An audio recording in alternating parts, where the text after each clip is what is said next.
pada tanggal 3 Mei 2021, kami dimaklumkan terdapat ujian swab test untuk pelajar-pelajar sekolah di sekitar Kuantan dan sekolah-sekolah telah ditutup untuk memudahkan pelajar-pelajar, guru dan ibu bapa menjalani ujian saringan COVID-19. Dan ujian telah diadakan di sebuah pusat perubatan di Kuantan. Namun ada beberapa isu suara rakyat Marhain yang berbunyi dan mempersoalkan beberapa perkara. Antaranya mereka bertanya kenapa ujian swab test itu tidak dibuat di dalam dewan yang tertutup, kerana ketika berada di lokasi keadaan cuaca terlalu panas terik dan mereka terpaksa berbaris panjang dari jam 10.30 pagi hingga jam 3-4 petang dan terpaksa menunggu begitu lama di bawah mata panas terik. Kalau yang ada membawa payung mungkin tidak menjadi masalah.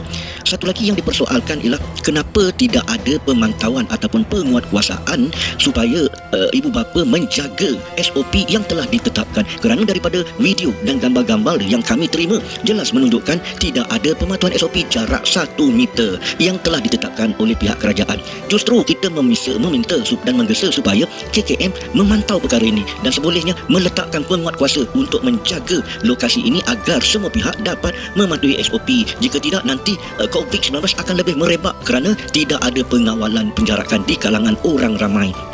Dan yang seterusnya, ada juga dakwaan kenapa mereka yang sudah mendaftar untuk membuat swab test itu terpaksa berbaris juga untuk membuat pendaftaran semula, sedangkan mereka telah membuat pendaftaran online untuk tujuan terbabit, tetapi mereka terpaksa beratur dan menulis di dalam buku yang ditetapkan. Itu isu-isu yang dibangkitkan oleh orang awam, suara rakyat Marhain tentang perjalanan saringan ujian swab test yang dilakukan di Kuantan, Pahang mulai semalam 3 Mei 2021. Apapun kita ucapkan terima kasih kepada semua frontliner yang bertungkus lumus untuk memastikan kesihatan orang awam berada di tahap yang terbaik. Cuma pemantauan itu perlu diadakan kerana orang awam dilihat leka dan langsung tidak mematuhi penjarakan sosial yang sepatutnya diamalkan, seperti yang berlaku di masjid-masjid, di pasar raya, di pasar malam, di bazar Ramadan, di bazar Aidilfitri dan sebagainya. Sepatutnya penjarakan sosial ini penting kerana ada kes-kes mereka disaman RM1,500, RM2,000, RM10,000 kerana gagal mematuhi SOP yang telah ditetapkan. Justru